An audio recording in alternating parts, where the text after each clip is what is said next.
Magandang araw po sa inyong lahat, lalong-lalo na po sa mga giliw nating tagapakinig. Sa araw po na ito ay mapapakinggan po natin ang kwento ng mag-amang sina Delphine at Atong. Bata pa lang si Atong ay tumutulong na siya sa paglalako ng asin ng kanyang ama na si Delphine. Magmula nang mamatay ang kanyang asawa, ay mag-isa niya nang binuhay ang kanyang anak. Isang araw ay biglang humina ang kita nila sa asin.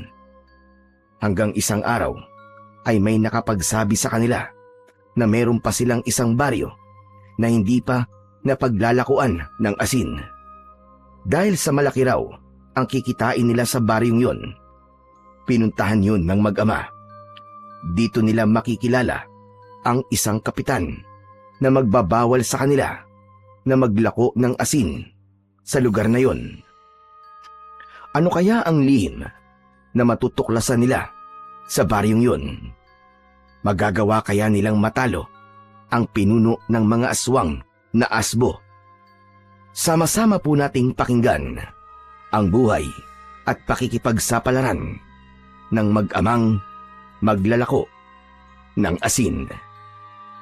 Ngunit bago po ang lahat, mga idol, huwag po nating kalimutang mag-subscribe, mag-like, at i-hit ang notification bell sa aking mga YouTube channel na The Voice Addict at Apong Isaak para sa mas marami pang makapigil hininga na kwentong aswang at katatakutan mula sa mundo ng kapabalaghan.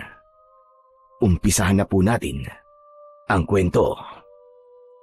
Aba, isang sako baka mo ng asin na kailangan nyo, ha, Delphine? Nako, pambihira naman, oo. Pagkadami-dami naman nun, saan ba ninyo dinadalang mga asin?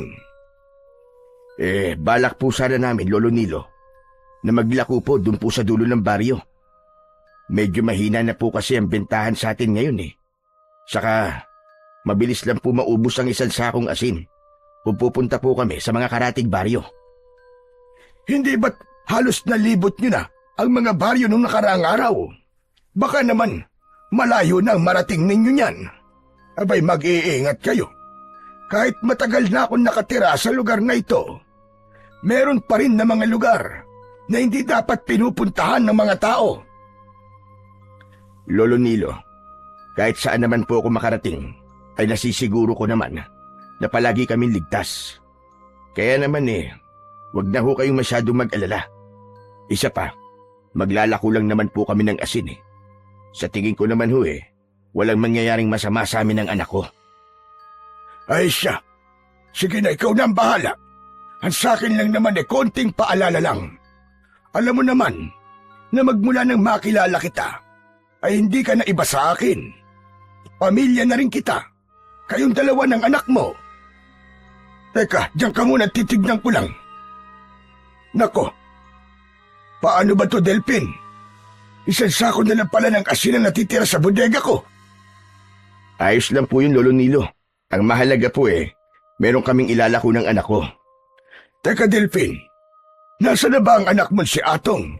Abay, kanina ko pa inutusan na kumuha ng sako hanggang ngayon hindi pa rin bumabalik dito. Saan na naman kaya nagpunta ang batang yon? Maghintay na lamang po tayo rito, Lolo Nilo. Inutusan ko po kasing dalhin rito ang kariton nang hindi na po kami magbuhat. Siya nga po pala, Lolo Nilo. Gaano na po ba kayo katagal gumagawa ng asin? Abay, kung hindi ka magagalit, ay 40 taon na akong gumagawa ng asin sa baryong ito. Suki ko na ang lahat ng mga nakatira rito. Ikaw ba? Kailan ka ba humilig sa paglalako ng asin? Simula po ng 8 taong gulang pa lamang ako, Lolo Nilo. Naglalako na po ako ng asin. Hindi man po ako isinilang dito sa lugar na ito. Pero magmula po nang lumipat kami rito ng mga magulang ko, ay ito na po ang ibinuhay nila sa akin. Sayang nga lang po at maaga silang nawala sa mundong to. Kaya ang lahat po ng kanilang mga iniwan, ay ako na po nagpatuloy. Lalo na po nang mamatay ang asawa ko. Mabuti naman pala kung ganun. Hindi ka nagpatalo sa pagsubok ng buhay. Pero nitong mga nakaraan na araw, medyo humina na talaga ang bentahan ng asin. Hindi ba kayo kinukulang sa panggastos yung mag-ama? Hindi naman po. Sa awa naman po ng Diyos, nakakaraos po kami ni Atong. Kayo po ba? Hindi po ba naaapektuhan ng pagawaan nyo ng asin? Hindi naman. Sadya lang talagang dumadating ang araw na mahina ang kita. Ganun naman siguro kapag dumarami na ang kalaban sa negosyo. Ay, teka nga pala, sandali lang Delphin. Wala pa ba si Atong? Tay! Lolo Nilo, nandito na po ako! Ay, salamat naman at dumating ka na. Bakit ba ang tagal-tagal mo, anak? Kanina ka pa namin hinihintay ni Lolo Nilo mo. Natagalan po ako kasi meron po akong tinulungan na kalapati. Naipit po siya sa kahoy kanina, kawawa naman po. Mabuti na lang po at nagawa pa rin po niya makalipad. Sa tingin ko po tagahatid po siya ng sulat. Nakita ko po kasi yun sa kanyang paa. Mabuti naman at tinulungan mo, anak. Saka, hindi mo ba binasa ang sulat? Naku, hindi po, tay. Hindi naman po para sa akin yun.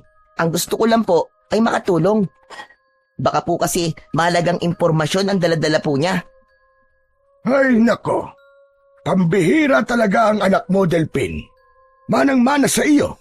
Masyadong matulungin sa mga hayop. Sa tingin ko, Atong, ang kalapating iniligtas mo kanina ay sa akin. Yun ang ginagamit ng anak ko para magpadala ng sulat sa akin. Hala, ay sige na. Kunin nyo na ang asin at baka tanghaliin pa kayo sa pagtitinda. Basta mag-iingat na lamang kayong dalawa, hane. Maraming salamat po, Lolo Nilo. Walang anuman yon, Delphin. Ang mabuti pa, ay saka mo na lang ako bayaran. Ipaubos nyo na muna yan. Sige o. Kukunin ko na po ito Lolo Nilo. Sige, kunin mo na. Agad na yumuko ang may 40 taong gulang na si Mang Delphin para buhatin ang isang sakong asin. Inilipat niya yon sa kariton na hawak naman ng kanyang anak na si Atong.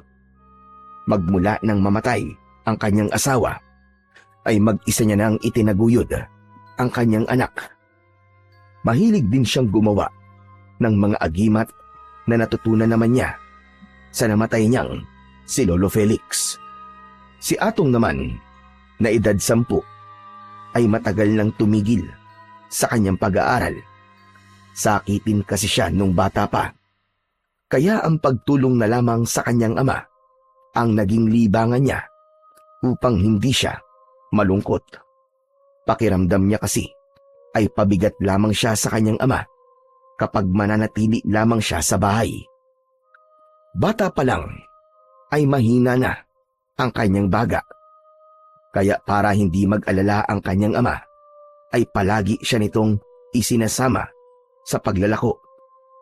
Nagpapahinga lamang sila kapag sinusumpong na naman siya ng hika. Ayon sa kanyang ama na si Mang Delphin, ay mawawala lamang ang lahat ng nararamdaman niya kapag naibigay na sa kanya ang inaalagaan nitong agimat.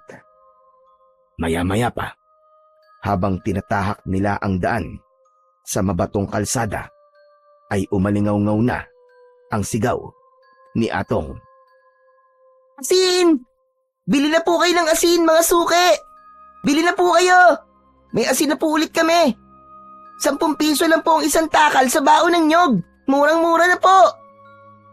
Baon ng nyog ang kinagisnan nilang kagamitan para sukatin ang ibinibenta nilang asin.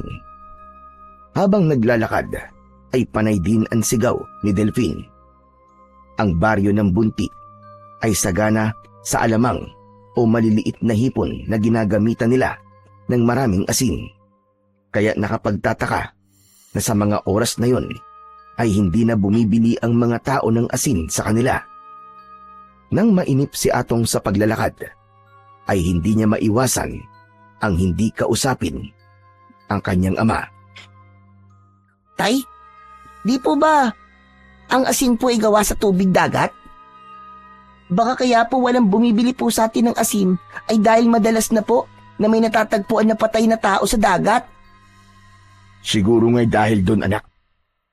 Hindi ko alam kung bakit, na marami nang natatagpuan na bangkay sa dagat na malapit sa pagawaan ng asin ni Lolo Nilo. Nakapagtataka kasi na sunod-sunod ang mga namamatay na lalaki sa baryo natin. Tay, bakit po kaya marami na po ang pinapatay na tao sa lugar natin? Hindi na po ba sila natatakot sa parusa ng Panginoon Diyos? Tama ka. Hindi na siguro sila natatakot sa Panginoon Diyos, anak. Wala na silang konsensya. Ang inaalala ko lang naman, halos lahat ng mga natatagpuan na bangkay sa dagat ay puro mga tindero ng asin. Kaya nag-aalala na rin ako sa kaligtasan natin dalawa. Ano kayang meron sa kanila? Siguro po, Tay, ang may gawa po nun sa kanila ay kakumpetensya nila sa paglalako ng asin. Marahil, hindi po natin kailangan matakot, Tay, dahil wala naman po tayong ginagawang masama eh. Basta anak, palagi kang hihingi ng gabay sa Panginoon Diyos para palagi niya tayong ingatan at iiwas sa lahat ng uri ng kapahamakan. Opo, Tay, palagi naman po ako nagdadasal eh. Palagi ko rin po kayong isinasama sa mga panalangin ko. Ang bait naman ng anak ko. Maraming salamat. Sana anak, lumaki kang mabuting tao. Magmula nang may sunod-sunod na natatagpuan na patay sa dagat, ay naging mahina na ang benta ng asin.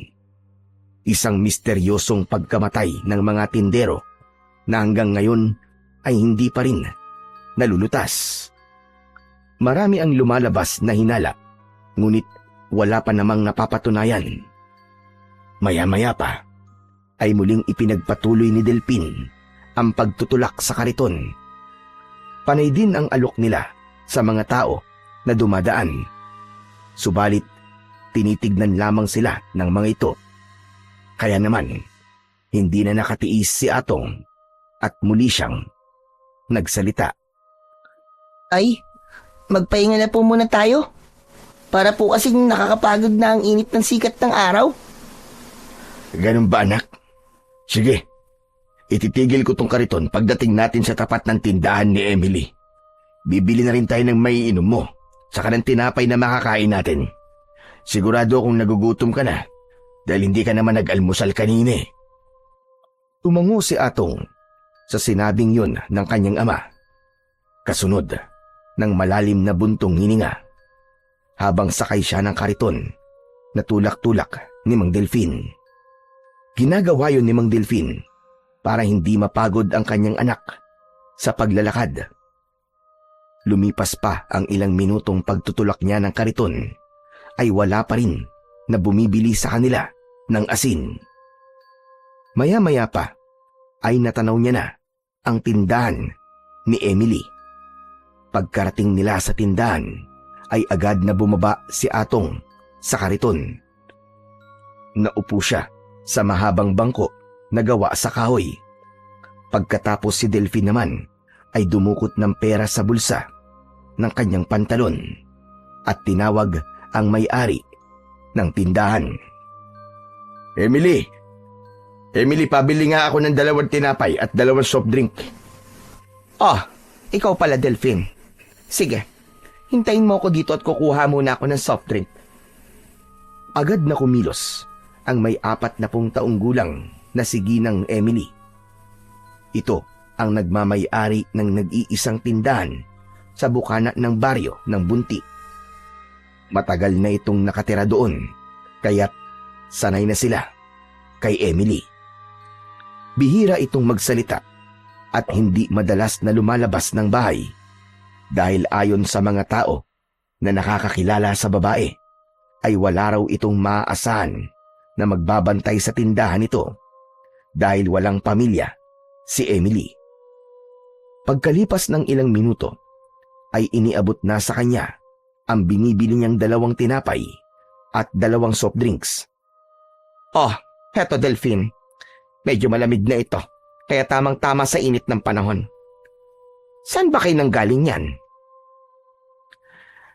Nakalampas na kami kanina sa 2 baryo. Saglit lang kami nagpahinga ng anak ko. O anak, halika rito.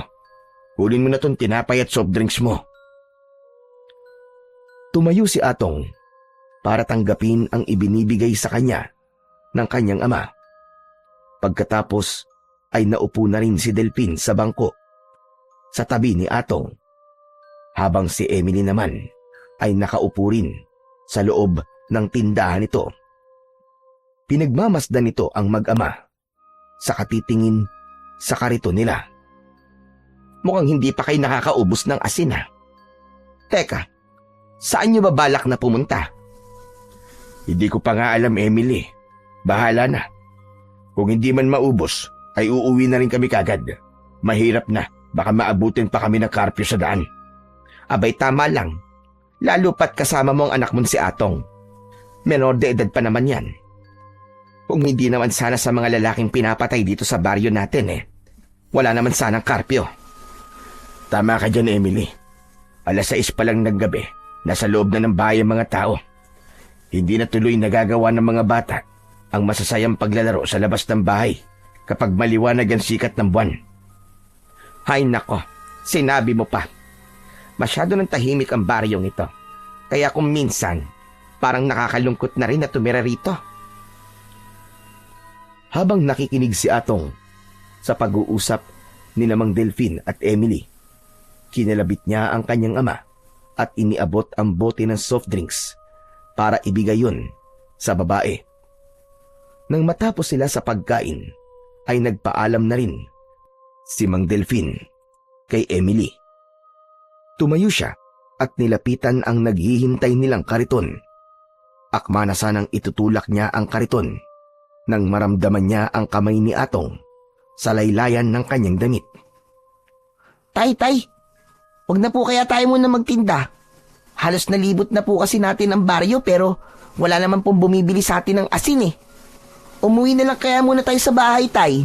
Magpahinga na lang po muna tayo. Aba, bakit naman anak? Maaga pa naman, di ba? Paano po naman kasi?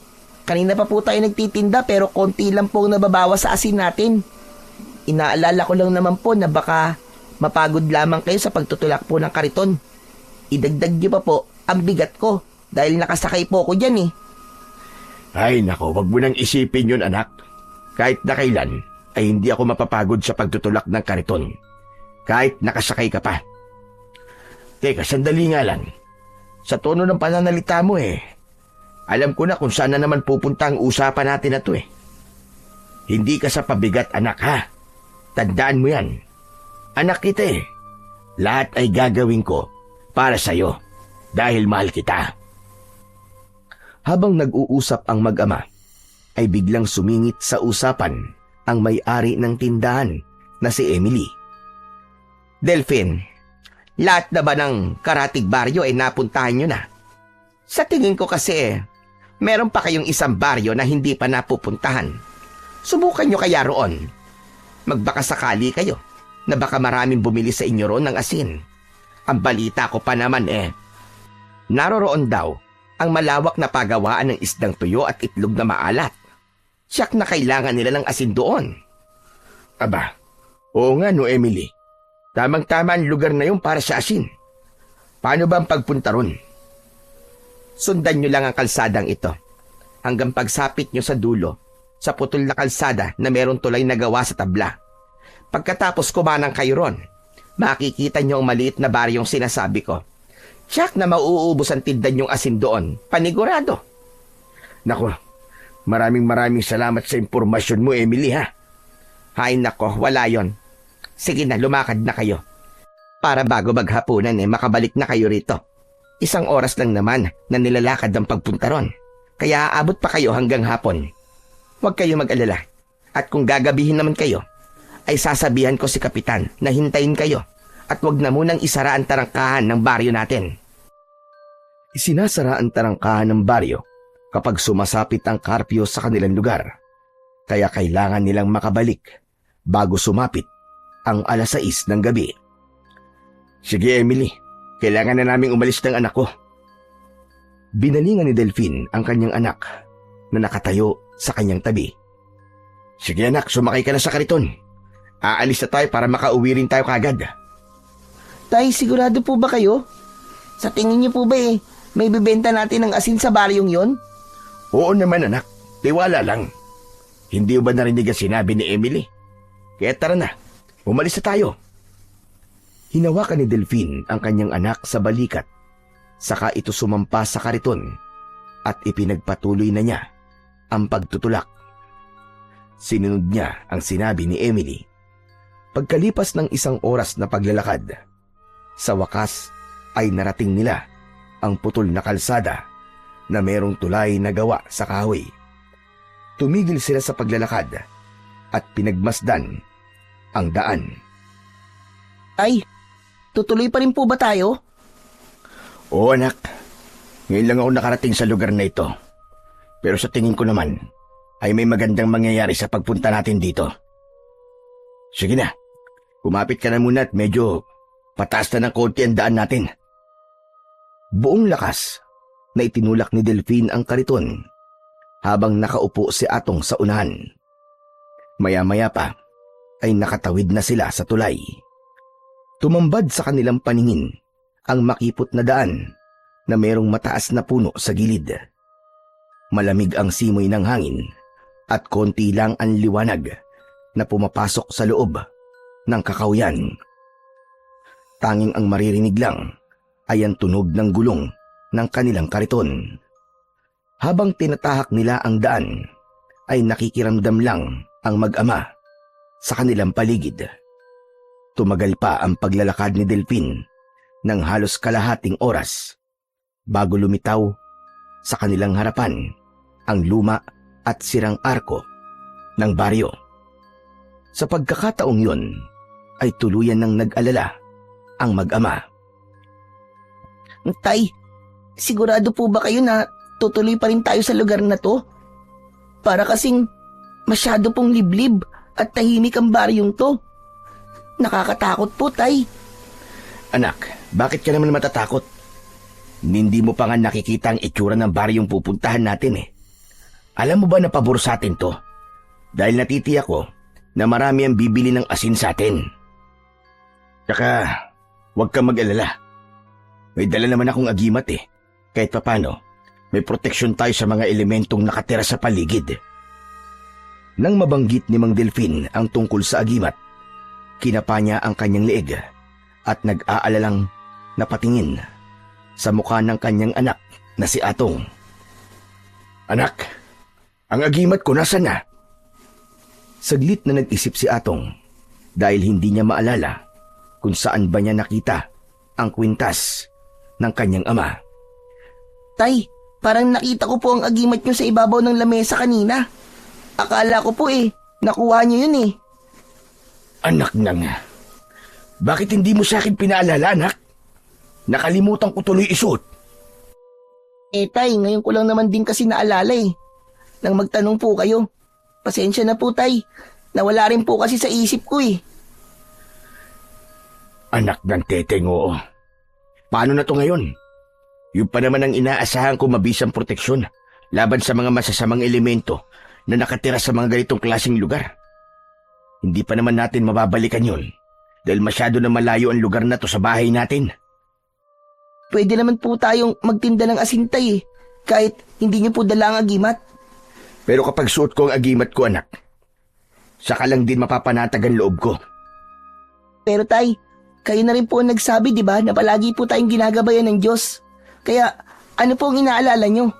Kanina nga po, natatakot din ako. Pero nang tumawag po ako sa Panginoon, bigla pong nawala ang pag-aalala ko. Kaya Tay, magtiwala lamang po tayo sa Diyos. Siguro naman po walang mangyayaring masama sa atin doon. Isang malalim na buntong hininga ang pinakawalan ni Delphine bago sumang-ayon sa kanyang anak. Ipinagpatuloy niya ang pagtutulak habang si Atong naman ay kampante ng nakaupo sa unahan ng kariton. Itinuon na lamang ni Delphine ang kanyang paningin sa unahan ng daan. Pagkalampas nila ng arko ay bumungad sa kanila ang kakaibang presensya ng paligid. Tahimik at dikit-dikit ang bahay, ngunit gawa ang mga yon sa dahon ng nyog at kugon naman ang bubong. Sa unang pagpasok pa lang nila sa baryo, ay agad na tumigil ang mga tao sa kanilang mga ginagawa. Tay, bakit po kaya ang sama po ng tingin nila sa atin? Natural anak, dayo tayo rito eh. Ngayon lang tayo napunta sa lugar na to. Huwag mo na silang pansinin. Sige na. Simulan mo na sumigaw. Alokin mo na sila ng asin. Sige po, Tay. Asin! Asin po kayo riyan! Ate, kuya, bili na po kayo ng asin namin. 10 piso lang po ang isang takal sa baon ng nyog. Bili na po kayo. Walang reaksyon na nakatingin lang ang mga tao kay Atong. Kaya si Delphi naman ang nag-alok ng asin sa mga ito. Ale, Manong, bili na po kayo ng asin sa amin, oh. Hindi pa rin kumilos ang mga tao. Nakatayo pa rin ang mga ito sa gilid ng kalsada. Maging si Delphine ay hindi na rin naiwasan ang hindi mag-alala sa uri ng tingin ng mga tao sa kanila. Itinigil niya ang kariton at nilapitan si Atong. Atong anak, itutuloy pa ba natin ang paglalako ng asin sa kanila? Mukhang hindi sila masaya na nandito tayo, anak. Siya nga po, Tay. Nakakatakot po ang mga tingin nila sa atin. Akala ko po ba nagtutuyo po ng isda ang mga tao rito. Bakit kaya kahit isa, wala po akong nakitang nakabilad na isda sa paligid? Mukhang may mali nga sa lugar na ito, anak. Pero ito ang lugar na itinuro sa atin ni Emily. Bakit kaya nagkaganito ang lugar na ito? Tay, bumalik na po kaya tayo. Umalis na po tayo rito, Tay. Bigla po akong kinabahan sa kanila eh. Kalma ka lang, anak. Huwag kang magpapahalata. Natakot ka sa kanila. Akma na sanang aalis sina Delphine at Atong nang biglang dumating ang isang lalaki. Malaki ang katawan nito at may 4 na tanod na kasama. May mga hawak itong batuta na ipinapalo pa sa palad ng mga ito. Sa tingin ni Delphine ay nasa 50 na ang gulang ng lalaki. Mawalang galang na sa inyo. Ano? Sino nagbigay sa inyo ng pahintulot na pumasok sa loob ng baryong ito para maglako ng asin, ha? Ano po? Kailangan pa po ba namin ng pahintulot sa paglalako po ng asin? Asin lang naman po itong dala namin eh. Yun na nga eh. Asin ang dala mo. Maigpit kong ipinatutupad ang batas dito sa pagbabawal sa paglalako ng asin. Lahat ng pumapasok na maglalako ng asin sa lugar na ito ay hindi namin pinapayagan. Kaya makakaalis na kayo at pakiusap lang. Wag na kayong babalik dito. Teka, sandali lang po. Mawalang galang na. Sino ho ba kayo? Ako si Lando at ako lang naman ang kapitan sa baryong ito. Kaya makinig ka sa sinasabi ko. Umalis na kayo ng kasama mo sa baryong ito. Naiintindihan mo ba? Pasensya na ho. Pero gaya po na sinabi ko kanina, nagtitinda lamang po kami ng asin ng anak ko. Wala pong masama sa ginagawa namin. Hindi namin kailangan ng asin dito. Alam mo ba, na bawal dito ang asin. Umalis ka na. Dalhin nyo na ang kariton nyo. Baka magnanakaw lamang kayo na nagpapanggap na tindero ng asin. Teka, sandali lang naman po. Huwag nyo naman po kaming paratangan na magnanakaw. Isa pa, hindi nyo po ba nakikita? Nakasama ko ang aking anak. Huwag naman po sana kayo magsasalita ng ganyan sa amin. Tama na ang pagpapaliwanag. Umalis na kayo rito. Bago ko pa kayo ipakaladkad sa mga tanod ko palabas. Sige na, alis na. Umalis na kayo ng anak mo. At wag na kayong babalik sa baryong ito. Nagkakaintindihan ba tayo? Bago kumilos, ay sinulyapan muna ni Delphine ang mga tao na tahimik pa rin na nakatingin sa kanila. Inaalala lamang niya si Atong na bakas na ang takot sa mukha nito. Lumapit siya sa hawakan ng kariton at itinulak yun papalayo sa kinaroroonan ng mga ito. Nang makalampas sila sa arko ng baryong yun, saka lang nakahinga ng maluwag si Mang Delphine. Anak, ayos ka lang ba dyan?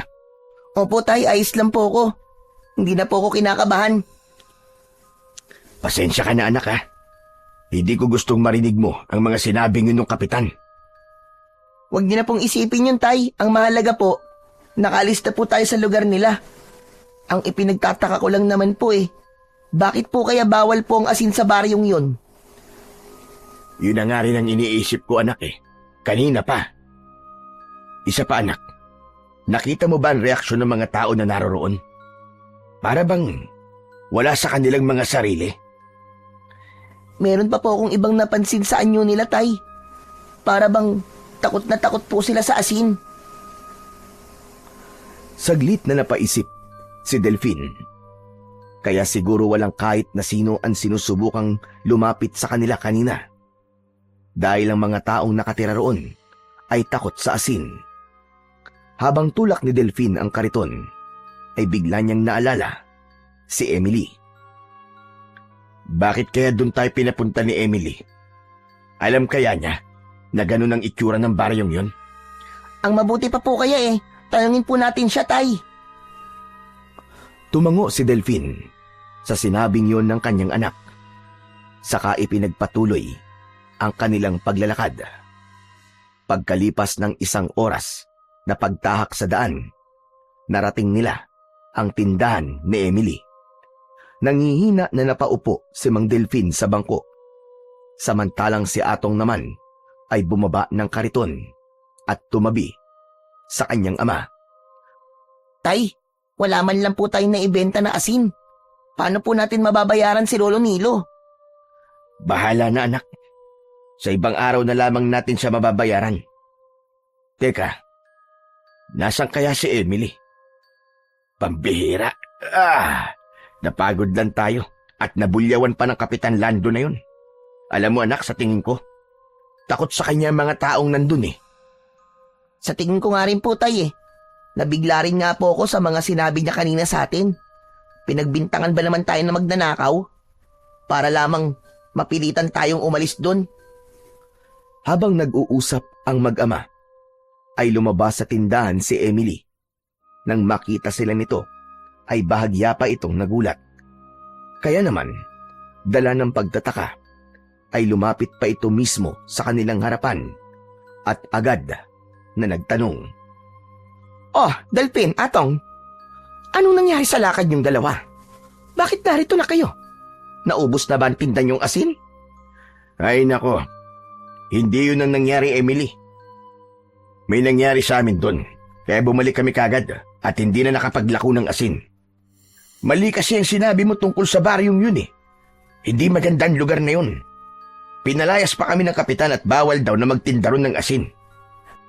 Ang bihira, bakit hindi mo naman sinabi sa akin na bawal pala maglako ng asin doon? Aba, teka, paano magiging bawal ang asin sa baryong yun?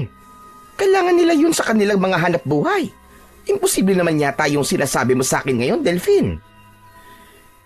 Aling Emily, totoo po talaga ang sinasabi sa inyo ng tatay ko. Nagulat po talaga kami sa baryong yun dahil malayo po yun sa itsura ng lugar na nabanggit po nyo kanina sa amin. Tsaka wala rin po kami nakitang pinatuyong isda doon. Pinagbintangan pa nga po kami ni Kapitan Lando na magnanakaw kaya napilitan na po kaming umuwi kaagad dito. Pinagbantaan din kami ng anak ko na wag na raw kaming babalik doon kahit kailan. Dahil kung hindi, ay papakaladkad daw kami sa mga tanod niya. Hindi nga nagsasalita ang ibang mga tao na naroroon. Si Kapitan lang ang nakausap namin. Hindi talaga ako makapaniwalang bawal sa lugar na yon ang asin. Abay, imposible talaga yon. Ngayon lang yata ako nakarinig na bawal ang asin sa isang baryo. Maliban na lang kung merong ibang dahilan. Pero ang labo Malabo talagang paniwalaan. Halos lahat kailangan ng asin. Teka, sinunod niyo ba ang itinuro ko sa inyong direksyon? Oo naman. Wala namang ibang baryo na naroon di ba? Teka, nagkamali ka, Delphine. Meron pang isang baryo na naroroon. Kaya lang, sa unahan pa yon ng daan. Hindi kaya nagkamali kayo ng baryong napasukan? Ang alam ko kasi, merong isa pang baryo sa kabila ng daan, sa putol na kalsada.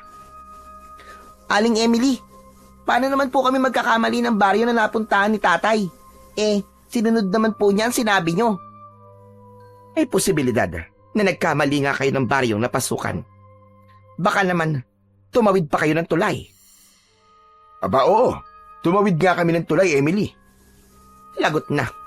Nagkamali nga kayo ng baryong napuntahan. Wala naman ako sinabi sa inyo na tumawid kayo ng tulay, di ba?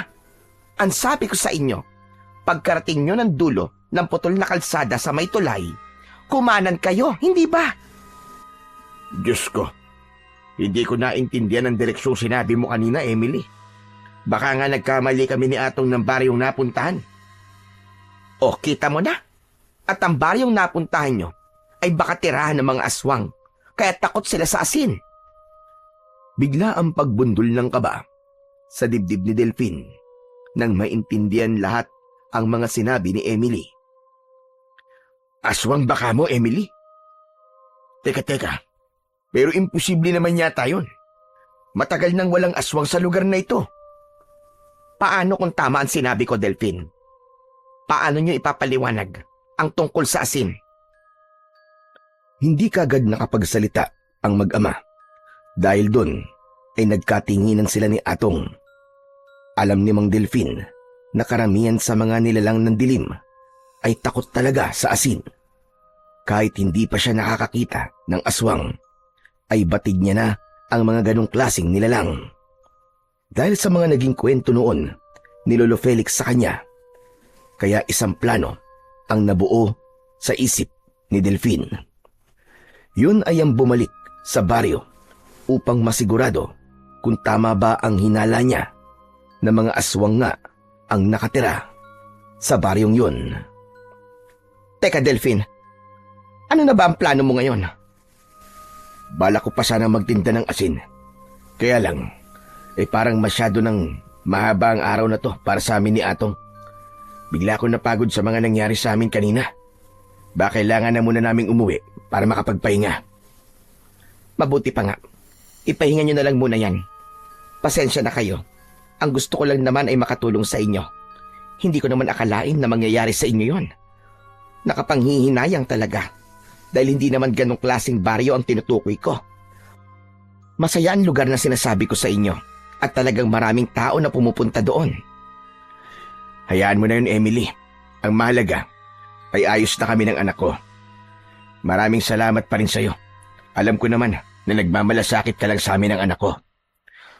Tay, uwi na po tayo. Nagugutom na rin po ako eh. Sige na, Delphine. Umuwi na kayo. Pagkatapos magpaalam ni Delphine kay Emily, ay umalis na rin ang mag-ama sa tapat ng tindahan.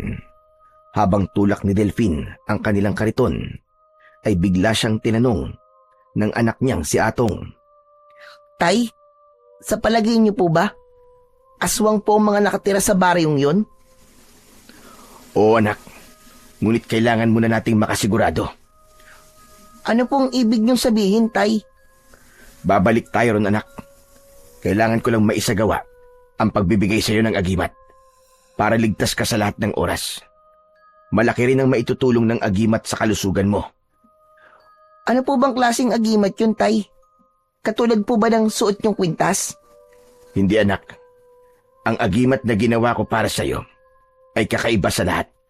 Kaya nga, matagal kong inalagaan sa usok ng kalan.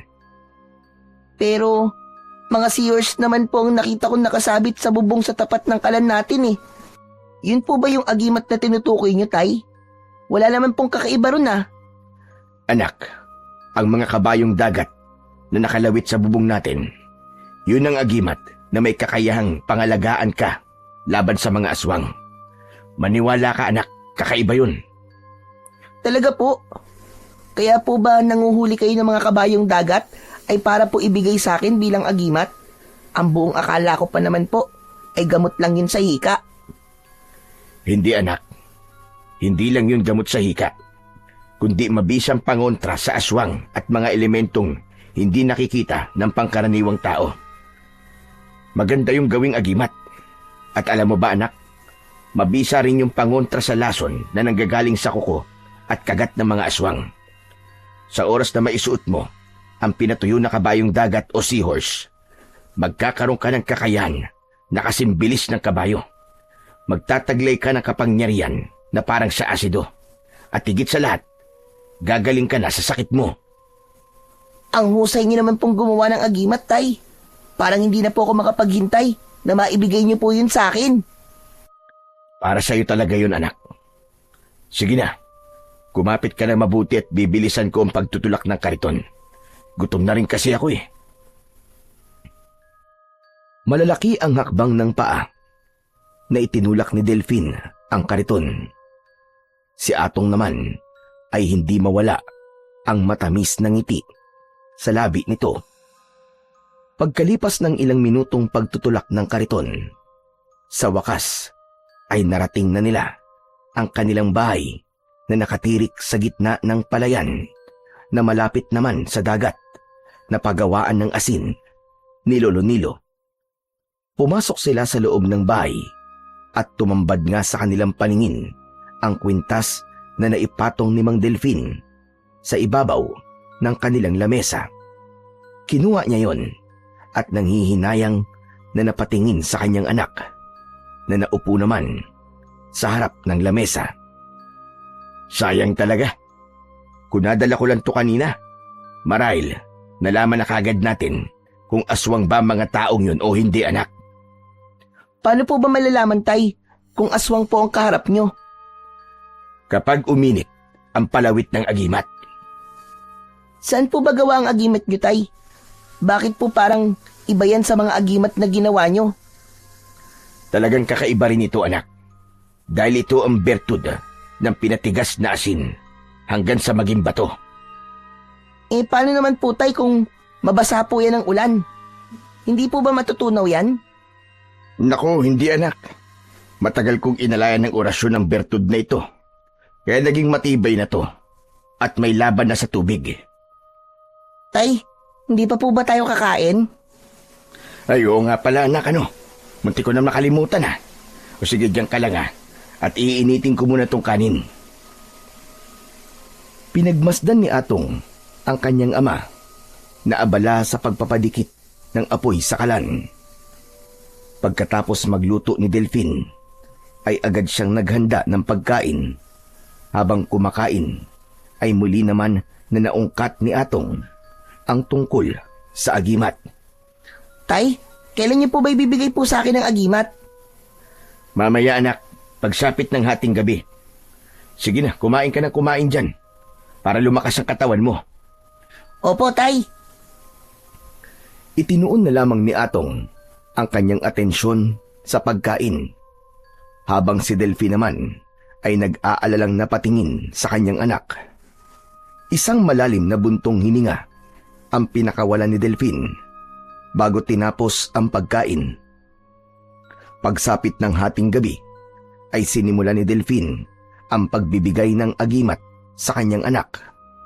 Inihanda niya ang bao na walang butas at ang bunot ng nyog sa 3 pirasong tingting.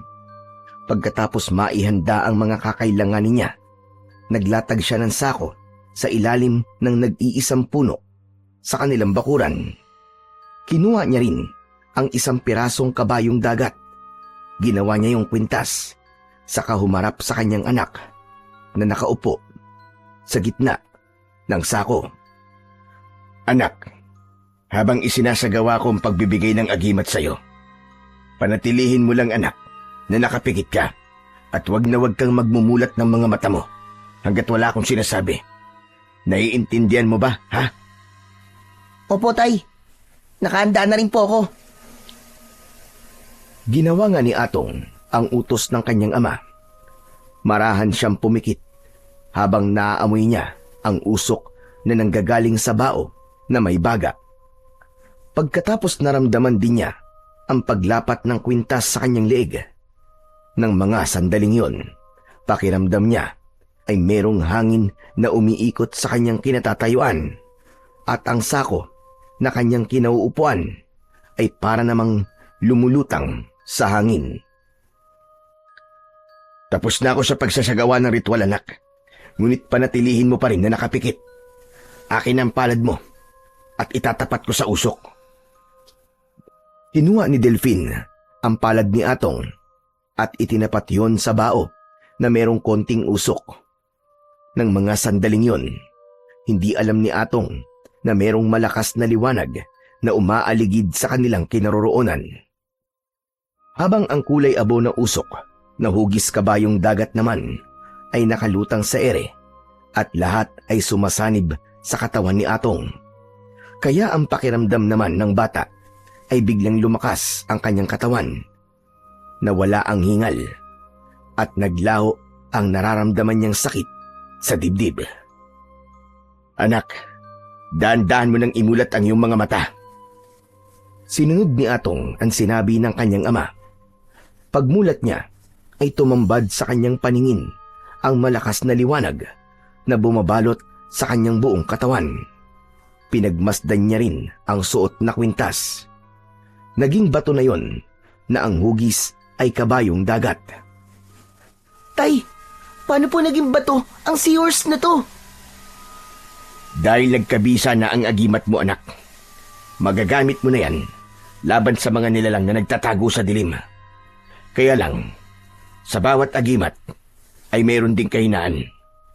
Merong mga aswang anak na kaya nilang protekta ng kanilang sarili laban sa agimat ng mga kalaban nila. Halimbawa na lang ay ang pagtago nila sa kanilang pagkatao. Pero kahit na po, tay, magagamit pa rin naman po natin ang agimat para proteksyonan po ang buhay natin. Oo naman, anak. Lalo ng agimat na ibinigay ko sa'yo. Magkakaroon ka ng kakayahan na bumilis ang kilos na parang sa isang kidlat. Ngunit ang mas mahalaga sa akin ngayon ay ang nawala ng sakit mo. Sa una ka lang dyan maninibago, pero hindi magtatagal, masasanay ka rin. Opo, tay. Naramdaman ko po kanina ang pagpasok po ng malakas na enerhiya sa katawan ko. Ay, siya nga po pala, tay. Bakit po ba binigyan niyo po ako ng agimat? Dahil balak kong bumalik sa baryong yun, anak. Aalamin natin kung aswang nga ba ang mga taong nakatira doon. Ha? Bakit po natin gagawin yun, tay? Dahil nararamdaman ko na ang mga taong yun ay may kaugnayan sa mga namatay na tindero ng asin sa baryo natin. Yung mga biktima na tinatapo nila sa dagat.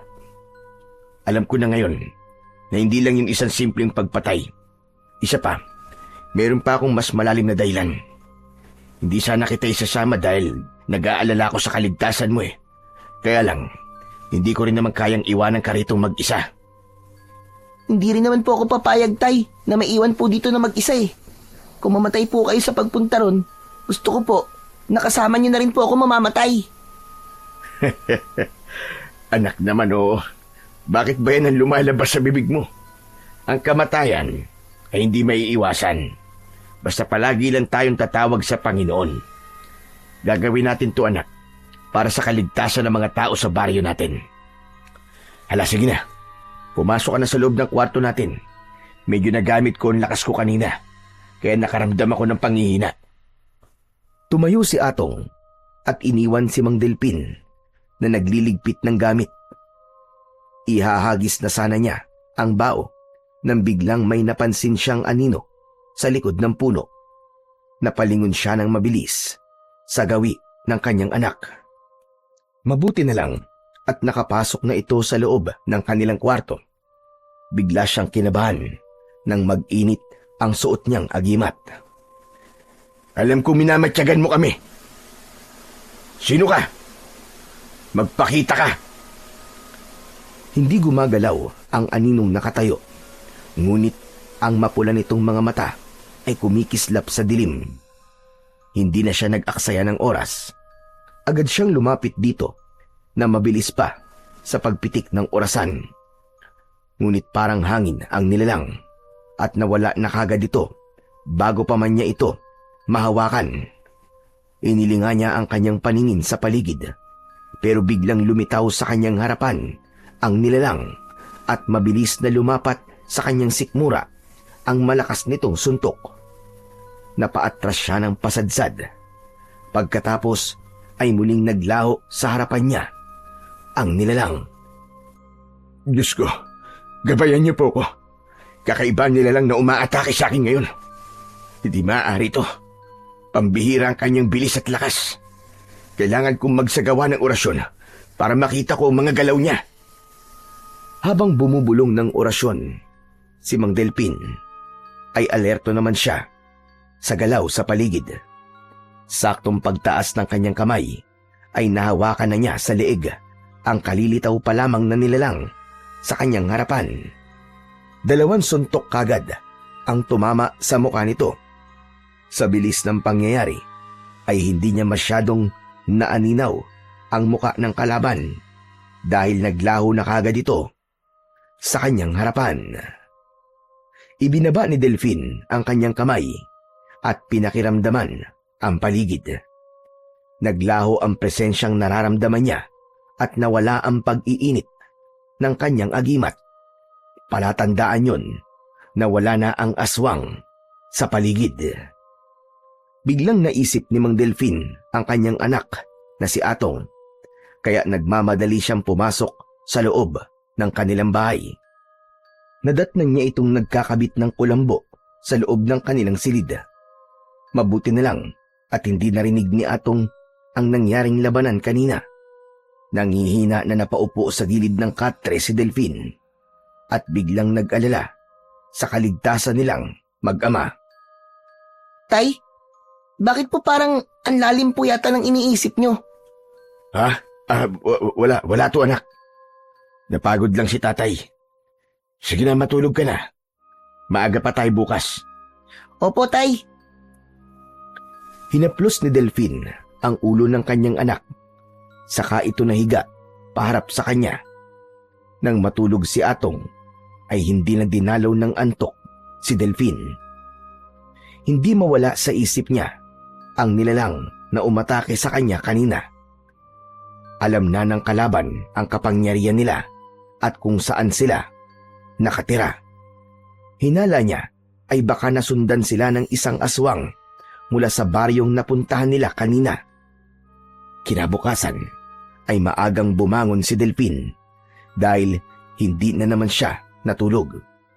Inihanda niya ang pagkain nilang mag-ama. Pagkatapos ay inayos niya ang kariton at ang asin naman ay inilipat niya sa timbang may takip. Upang magawa ang plano niya sa oras na bumalik sila sa baryo na yon. Bahagya pa siyang nagulat nang magsalita ang kanyang anak sa kanyang likuran. Tay, tutuloy po ba talaga tayo sa baryong yon? Oo anak, kaya maghanda ka na. Isipin mo na lang na gagawin natin to para sa kaligtasan ng mga tao. Siya nga po pala, Tay. Kinain ko na po ang pagkain na inihanda niyo po kanina. Kayo po ba ay nagkape man lang, Tay? Kumain na ako anak, kaya hindi na ako nagkape. Sige na, maligo ka na at aalis na tayo. Wag na wag mong huhubarin ang kwintas mo at baka makalimutan mo rin yan, kagaya na nangyari sa akin kahapon. Opo, Tay. Nahabol na lamang ni Delphine ng tingin ang kanyang anak. Habang papasok ito sa kanilang kubo, saktong natapos na ang anak sa paliligo, ay tapos na rin niyang ihanda ang kanilang mga dadalhin. Maya-maya pa ay pumikit siya at binigyan niya ng basbas na orasyon ang kariton at ang asin. Maya-maya pa ay lumapit na rin sa kanya ang kanyang anak. Kagaya ng nakasanayan ni Atong, naupo siya sa unahan habang tulak naman ng kanyang ama ang kariton. Hindi na sila dumaan sa tindahan ni Manang Emily. Ipinagpatuloy ni Delphine ang paglalakad. Pagkalipas ng 1.5 oras na pagtutulak ng kariton, ay narating na ulit nila ang naturang baryo. Sa pagkakataon na yun, ay tahimik ang lugar. Walang tao na makikita sa labas, kaya nagtataka si Delphine. Anak, anong nangyari? Bakit kaya walang tao rito? Inilinga ng mag-ama ang kanilang paningin sa paligid. Ngunit wala talaga silang makitang tao na naglalakad sa gilid ng kalsada. Kaya sinubukan ni Atong na sumigaw at mag-alok ng asin. Asin, mga suki! Bili na po kayo ng asin! Anak, sandali lang. Ayun, nasa malaking purok sila. May pagpupulong na nagaganap sa kanilang baryo. Baka tayo po ang pinag-uusapan nila, Tay. Maaring ganun na nga anak. Kaya maging alerto ka sa paligid mo. Dahil naman Sa malakas na pagsigaw ni Atong kanina, ay tuluyan ng nakuha ng mag-ama ang atensyon ng mga tao na nasa purok o bahay pulungan. Natigilan sina Atong at Mang Delpin nang biglang uminit ang kanilang suot na agimat. Tumigil sila sa paglalakad at pinakiramdaman ang mga tao na dahan-dahan na lumalapit sa kanilang kinaroroonan. Ngunit biglang lumitaw si Kapitan Lando. Bigla na lamang nitong pinalo sa tiyan si Delpin nang hawak nito na batuta. Hindi masyadong ininda ni Mang Delpin ang palo na yon dahil sa proteksyon ng kanyang agimat. Ngunit sinalubong siya ng tingin na nanlilisik na mga mata ni Kapitan Lando. Hindi ba't kayo yung unang tindero ng asin na pumasok sa baryong ito? Kami nga, Kapitan. Bakit? Ayaw mo bang malaman namin na ang lahat ng mga taong nakatira dito ay mga aswang? Abat, ang tigas ng ulo mo. Hindi ba't sinabi ko sa'yo na wag na kayong babalik dito? Isa pa, hindi kami mga aswang. Walang aswang dito. Ayaw lang namin ng asin dahil umiiwas sa mga tao rito na magkasakit sa bato. Hindi alam ni Delpin kung matatawa ba siya o maiinis sa katwiran na yon ni Kapitan Lando. Pero matapang pa rin siyang nakipagmatigasan dito at lihim na dumakot ng asin sa timba. Alam na namin, Kapitan, na kaya bawal ang asin sa lugar na ito ay dahil mga aswang ang lahat ng mga taong nakatira dito. Tama ba? Ang tigas talaga ng ulo mo. Umalis na kayo rito kung ayaw niyong masaktan. Tignan ko lang kung sino sa atin ang masasaktan. Patutunayan ko na aswang ang mga tao rito. Dahil sa pagmamatigas ni Delphin, ay tuluyan ng nagalit si Kapitan Lando. Inutusan nito ang 4 na tanod para kaladkarin sila palabas ng baryo. Isang tanod ang humawak kay Atong at 2 naman kay Delphin. Ngunit hawakan pa lang sana sila ng mga ito ay mabilis nang sinabuyan ni Delphin ng asin ang mga tanod. Ganon din si Atong. Napaatras ang mga tanod at halatang nasaktan sa tumamang asin sa katawan ng mga ito. Anak, gawin na natin ang plano! Umagitna sa loob ng kariton si Atong at dinakot ang mga asin, saka isinaboy sa mga tao na naroroon. Lahat ng tamaan ng asin ay napapasigaw dahil sa sakit. Ang iba naman ay nasugatan sa balat na parabang pinaso ng apoy. Hindi pala mga aswang, ha? Anong masasabi mo ngayon, Kapitan Lando? Isang pagkakamali ang ginawa mo. Hindi mo dapat ginambala ang mga tao rito. Pagkasabi nito nun, ay agad na nagkagulo ang mga tao para sumugod sa kanilang mag-ama. Habang si Atong naman ay panay pa rin ang pagsasaboy ng asin sa mga ito. Napuno ng ingay ng mga boses na nasasaktan ang buong paligid. Sakalang naalala ni Delphin na mahina ang mga aswang kapag may presensya pa ng araw. Kaya sinamantala niya ang pagkakataon. Nilapitan niya ang mga tao at sinabuyan ng maraming asin. Si Kapitan Lando naman ay lumapit kay Delphin at hinampas siya nito ng batuta para pigilan siya. Ngunit mabilis na naiwasan yun ni Delphin at gumanti siya rito ng isang suntok sa tigkabilaan nitong tagiliran. Kasabay ng pagbuhos niya ng asin sa katawan nito. Kaya lang ay hindi nasaktan si Kapitan Lando at pinispisan lang nito ng kamay ang damit na nasabuyan ng asin. Walang epekto sa akin ang asin dahil hindi ako aswang. Ang mga tao rito ay tahimik na namumuhay. Subalit dumating kayo ng anak mo para manggulo. Nasisiraan na ba talaga kayo ng ulo? Hindi kami nasisiraan ng ulo, Kapitan Lando. Ginagawa lang namin ito para sa kaligtasan ng mga tao laban sa mga aswang na kagaya ninyo. Huwag ka nang magkunwari na hindi ka aswang. Alam ko na meron din kayong kapangyarihan para ikubli ang tunay niyong pagkatao. Malakas ang kutob kong kayo ang pumatay sa 7 lalaki na nadagpuan na nagpapalutang-lutang sa dagat. Wala kaming kinalaman sa binibintang mo. Dahil ang lahat ng mga tao na nakatira rito ay bantay sarado ko at wala silang inaargabyadong tao. Pero dahil sa ginawa mo, parang ikaw na rin ang humukay ng sarili ninyong libingan ng anak mo. Hindi mangyayari yung Kapitan Lando. Sisiguraduhin kong kayong lahat ang ibabaon ko sa hukay. Pagkasabi ni Delpin, ay malakas niyang pinalabas ang kapangyarihan ng kanyang agimat. Ganon din si Atong, na hindi na halos mahawakan ng mga tanod dahil sa nag-iinit nitong kapangyarihan. Kitang-kita ni Delphin ang pag-aalala sa anyo ni Kapitan Lando. Ngayon ka lumaban sa akin, Kapitan Lando. Ipakita mo ang tunay mong anyo. Hindi pa man natatapos si Delphin sa kanyang pagsasalita, ay tumama na sa kanyang muka ang batuta ni Kapitan Lando. Napaatras siya, ngunit gumanti siya rito ng sipa.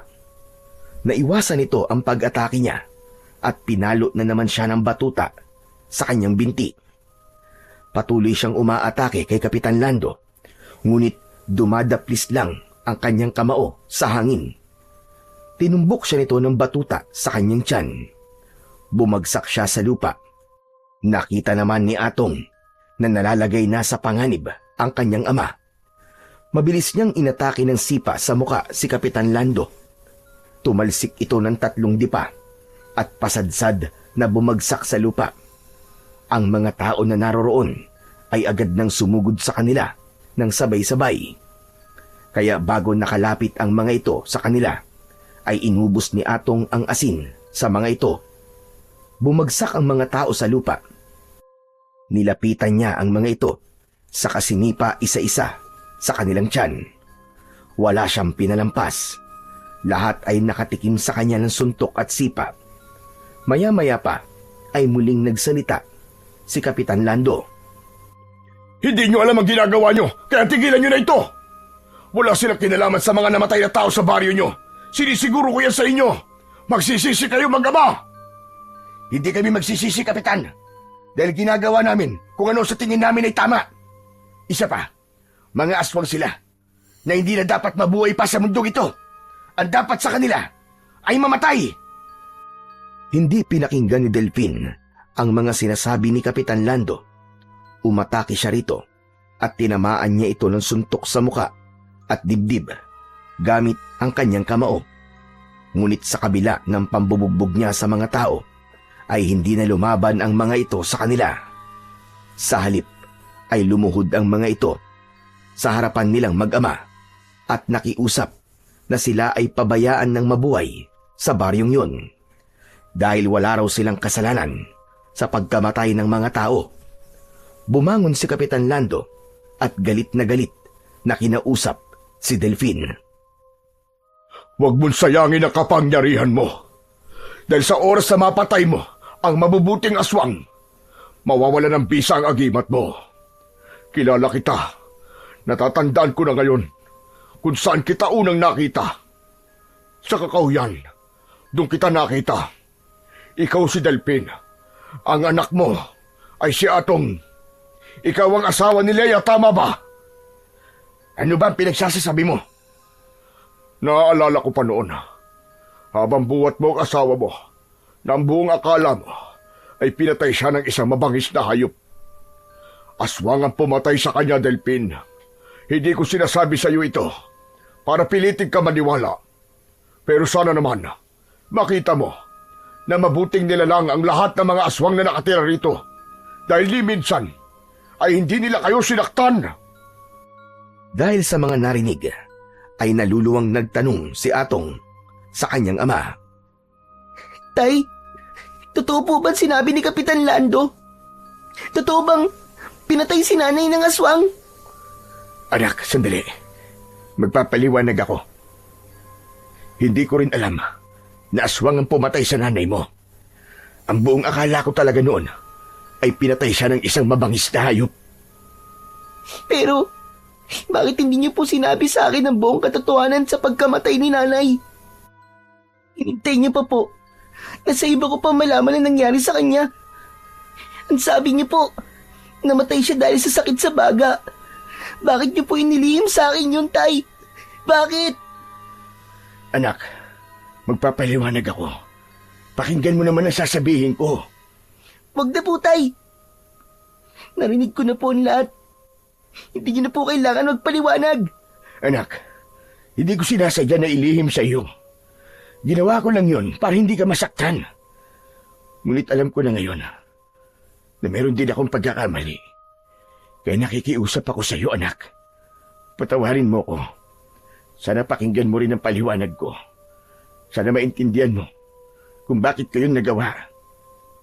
Kung gusto nyo, ako na magpapaliwanag sa inyong dalawa kung ano ang totoong nangyari kay Leia. Nang gabing nasa kakahuyan ng iyong ama, Atong, nandun din kami para patayin ang aswang na nanggugulo sa baryo ninyo. Balak namin na iligtas si Leia, pero nahuli na kami ng dating dahil pinatay na siya ng aswang. Paanong hindi kayong pumatay sa asawa ko, Kapitan Lando? Hindi ba't kalahi niyo ang aswang na pumatay kay Leia?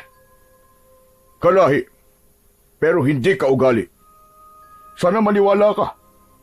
Walang kasalanan ng mga tao rito. Hindi sila totoong masama. Na hindi sila mga aswang na pumapatay ng tao. Ang pagkakamali lang namin, hindi kami nagpakita sa iyo, Delpin, dahil natakot kami na baka sa amin mo ibintang ang kamatayan ng asawa mo. Kaya nanahimik kami. Tumigil ka. Huwag mo nang guluhin ang isip ko, Kapitan. Hindi ako naniniwala sa inyo. Ang aswang ay kampo ng kadiliman. Walang aswang na mabuti. Nagkakamali ka, Delpin. Alam ko na hindi mo matatanggap ang katwiran ng isang kagaya ko. Kung totoo na aswang sila, sana patay na rin ako ngayon. Sa kanilang lahat, ako lang ang hindi aswang. Normal akong tao, Delpin. Huwag mo na akong linangin, Kapitan Lando. Papatayin ko kayong lahat. Kagaya ng pagpatay nyo sa asawa ko. Hindi mo kami maaaring patayin, Delpin, kundi mawawala sa iyo ang agimat na ginawa mo. Ang agimat mong bertud ng asin ay isang malakas na sandata laban sa mga aswang, hindi ba? Kung masama talaga kami sa paningin mo, hahayaan namin na patayin mo kami lahat. Pero binabalaan kita. Sa oras na mapatay mo ang isa sa mga aswang na nandito, maglalaho ang bisa ng agimat mo. Yun ay dahil pumatay ka ng isang mabuting aswang. Pati ang kapangyarihan ng anak mo na si Atong, maglalaho rin na parang bula. Yan ang kahinaan ng bertud. Saglit na natigilan si Delphin at napatitig sa muka ni Kapitan Lando. Hindi niya alam kung dapat bang paniwalaan ang mga sinasabi nito. Pero kitang-kita niya ang takot sa anyo ng mga tao. Para bang may bahagi sa puso niya na nagsasabing pagkatiwalaan ang mga nilalang na nasa harapan niya. Paano nga kung nagkakamali siya? Paano nga kung ang mga taong sinasaktan niya ay ang mga nilalang na ang nais lang din ay mamuhay ng tahimik at totoong mabubuting aswang? Pinili nilang lumayo sa baryo dahil gusto nila ng tahimik na pamumuhay. Kaya bakit naman sila dadayo sa lugar nyo para lang pumatay ng tao? Isipin mong mabuti, Delpin. Kung papatayin mo kami, hindi mo pa rin mabibigyan ng hustisya ang nangyari sa asawa mo. Sinasabi niyo bang may iba pang uri ng aswang na siyang totoong pumapatay sa mga tao? Ganun ba? Oo, Delpin. Kagaya na sinabi ko kanina. Isa pa, hayop lang ang pinapatay ng mga tao rito bilang pagkain nila. Kaya sigurado kung hindi sila gagawa ng mga ganung bagay. Nung una pa lang kayong nakarating dito, sana pinatay na nila kayo.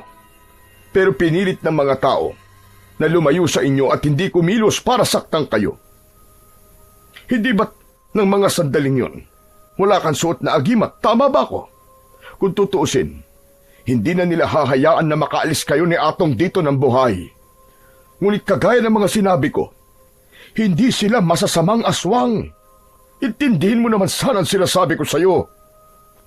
Para bang biglang natauhan si Delphin sa mga narinig na yon mula kay Kapitan Lando. Kung tutuusin nga naman, ay pwede na silang patayin noon dahil wala siyang suot na agimat. pero pinaalis lang sila at hindi sila sinaktan ng mga ito. Samantala, magmula nang marinig ni Atong ang tungkol sa sinabing yon ni Kapitan Lando, ay nakinig na lamang siya sa pag-uusap ng mga ito. Galit na galit siya sa pagsisinungaling ng kanyang ama, ngunit unti-unti niyang naiintindihan kung bakit nagawa yon ni Mang Delfin. Sa halip ay naging bukas ang kanyang isip upang suriin ang mga taong nakatira sa lugar na yon. Sa pagkakataong yon ay kitang-kita niya na nagsasabi ng totoo si Kapitan Lando.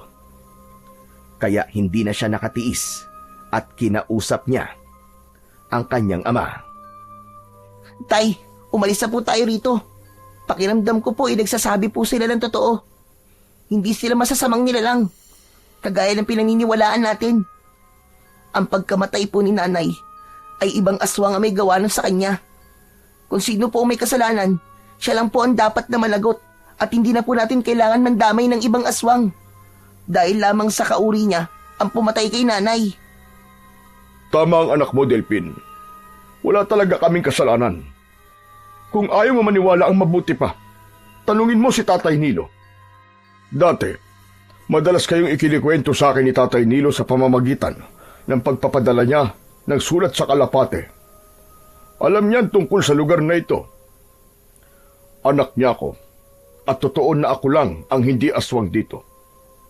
Pinili ko na dito tumira upang bantayan sila at bigyan ng proteksyon laban sa kapwa nila aswang.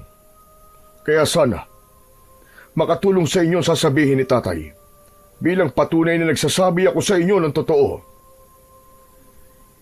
Hindi ako makapaniwalang may mga aswang pala na mabubuti. Lalo na nang malaman ko na ikaw pala ay anak ni Lolo Nilo. Naalala ko rin po, Kapitan Lando, na meron po akong iniligtas na kalapate nung kumuha po kami ng asin kay Lolo Nilo. Hindi ko po akalain na kayo po palang may-ari sa kalapate. Bahagyang napangiti si Kapitan Lando sa sinabing yun ni Atong. Tuluyan nang nawala ang pagdududa sa puso ng mag-ama. Pagkatapos nilang mag-usap, ay saka lang din tumayo ang mga tao at nagpasalamat sa kanila. Pagkalipas ng ilang minuto, ay tahimik na umalis ang mag-ama sa lugar na yon. Tulak ang kariton. Habang binabagtas nila ang daan, ay walang gustong magsalita sa kanilang dalawa ni Atong. Nahulog sa malalim na pag-iisip si Delphin at biglang naalala na puntahan si Lolo Nilo sa paggawaan nito ng asin. Pagkalipas ng ilang oras, narating nila ang bahay ng matanda. Malungkot siyang napaupo at nakatanaw sa tabi ng dagat habang nakikita niya na abala ang matanda sa paghahalo ng asin. Si Atong naman ay naupo sa tabi niya habang naghihintay rin sa paglapit ni Lolo Nilo. Hindi nga nagtagal ay napansin sila ng matanda at agad itong lumapit sa kanila. Oh, nandito na naman kayo mag-ama.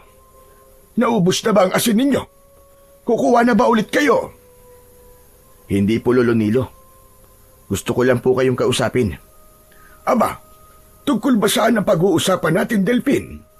Tsaka, bakit malungkot ang mukha ninyo? Para bang nalugi kayo ng 1,000,000? Tungkol po sa baryong pinanggalingan namin ngayon, Lolo Nilo. Ang baryo ng mga aswang na bawal ang asin. Natigilan si Lolo Nilo at bigla rin sumeryoso ang muka. Nag-aalalang napatingin ito sa muka ng mag-ama. Kung ganun, narating niyo na pala ang baryo ng Anapuri. Naku, malayo na yun ah. Paano kayong nakarating doon? Yung tanong ko po muna ang sagutin niyo, Lolo Nilo. Totoo po ba na mabubuti silang aswang at anak niyo po ang kapitan doon? Oo, Delphin. Totoo yun. Ay nako, pambihira. Nakausap niyo na pala ang anak ko. Bueno, tutalay alam na ninyo ang tungkol sa baryong yun. Isa lang ang masasabi ko. Hindi lahat ng mga aswang ay masama. Isa silang pangkat ng mga asbo na may mabubuting kalooban. Dahil sa pagiging busilak ng kanilang puso, binantayan sila ng anak ko para protektahan. Hindi ko akalain na makakarating kayo sa lugar na yon. Dahil sa narinig, ay hindi maiwasan ng batang si Atong na tanungin ang matanda tungkol sa kanyang ina. Lolo Nilo, nalaman ko rin po na pinatay po ng aswang ang nanay ko. Anong klaseng nilalang po ba ang pumatay sa nanay ko? Si Leia ay biktima ng aswang na asbo. Hindi ko alam na pati pala yan alam mo na rin, Atong. Pasensya na kayo. Hindi ko magawang ipagtapat sa inyo na alam ko na ang tungkol sa nangyari kay Leia. Dahil nag-aalala ko sa anak ko. Kaya idinaan ko na lang sa pagtulong sa inyong mag-ama ang paghingi ko ng tawad. Ano ba talagang klaseng nilalang ang mga asbo? Sila talaga ang totoong masasamang nilalang ng kadiliman. Kung minsan, sila ang nagiging dahilan kung bakit nadadamay ang mabubuting aswang. Gumagawa sila ng kasamaan at ibinibintang sa mga kalahi nila. Galit sila sa kapwa nila na hindi pumapatay ng tao. Ang sama naman po ng aswang na yon, Lolo Nilo. Tay, kailangan niya po pagbayaran ang ginawa niya sa nanay ko. Darating tayo dyan, anak. Bibigyan natin ng katarungan ng pagkamatay ni Leia. Ang tanong lang sa ngayon sino kaya ang aswang na totoong pumapatay ng mga tao? Yan ang matagal na naming inaalam ng anak ko, Delphin. Balak niyang bigyan ng katarungan ang nangyari kay Leia. Dahil iniisip niya na kasalanan niya kapag may namamatay ng dahil sa aswang. Ang totoo, inubos ng aswang na yon ng pamilya ng aking anak. Muntik na rin sana mamatay si Lando. Pero iniligtas siya ng mga aswang na yon sa baryo. Kaya simula noon, doon na rin siya tumira para protektahan din ang mga ito laban sa kapwa nilang masasamang aswang. Kaya pala ganun na lamang ang pagbabantay ni Kapitan Lando sa lugar na yon. Lolo Nilo, naalala ko pala. Kagabi lang ay nakasagupa ako ng isang nilalang na naglalaho sa dilim. Nagiging kulay itim na usok siya at malakas ang kapangyarihan. Para tapatan ang suot kong agimat. Kung ganun, hindi nga ako nagkamali ng nararamdaman sa iyo noon pa. Taglay mong agimat mula sa sinaunang antigero. Nakakatuwang isipin na dito ko pa matatagpuan at makikilala ang apo ng kaibigan kong si Felix. Nanlaki ang mga mata ni Delphine nang mabanggit ni Lolo Nilo ang pangalan ni Lolo Felix na kanyang lolo. Kung ganun po, kayo po ang kaibigan ni Lolo Felix na matagal niya nang ikinikwento sa akin. Sadya pala talaga mapagbiro ang tadhana. Ngayon, ay hindi na po ako mangangamba. Totoo po pala talaga ang sinasabi ni Kapitan Lando. Katulad ng sinabi ko sa iyo, Delphin, hindi basta-bastang uri ang mga aswang. Mapanganib sila, ngunit meron pa rin naman nakabutihan sa kanilang puso. At tungkol naman sa nilalang na nakasagupa mo kagabi, kung pagbabatayan ko, ang napansin mong kilos niya, malamang na siya nga ang aswang na matagal ko nang hinahanap. Siya ang nilalang na itinakwil ng kanyang kalay dahil sa pagpatay sa kapwa niya aswang. Wala siyang patawad kahit kapwa niya aswang. Nilalantakan niya at pinapatay. Sino siya, Lolo Nilo? Bakit niya po yung ginagawa sa mga kalahi niya? Dahil gusto niya na mapunta sa kanya ang baryong binabantayan ng aking anak. Ang gusto niya, siya lang ang maghari sa kanilang mga kalahi.